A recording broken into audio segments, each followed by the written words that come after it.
ఓం శ్రీ మాత్రే నమః.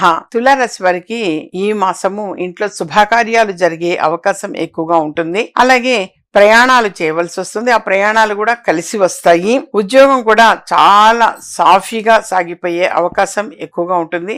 పుణ్యక్షేత్ర దర్శనాలు అనేటువంటిది కూడా వీళ్ళు ఎక్కువగా చేసుకుంటారు. అలాగే ధన ప్రాప్తి, ధన యోగము అనేటువంటిది కూడా కలుగుతుంది. వీరికి వృత్తి, ఉద్యోగ, వ్యాపారాలు అనేటువంటివి కూడా చాలా చక్కగా కలిసి వస్తాయి. అయితే ఈ రాశి వారు ఈ మాసం వీలైతే తిరుమల వెంకటేశ్వర స్వామి వారి దర్శనము అనేది చేసుకొని రావడం చక్కని పరిహారము, పరిష్కారము.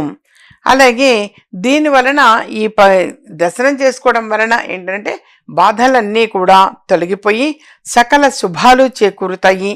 అలాగే ధన ప్రాప్తి, ధన యోగము అనేటువంటిది కూడా కలుగుతుంది. విద్యార్థులకు కూడా ఇది ఎంతో అనుకూలమైనటువంటి మాసము. ఈ మాసము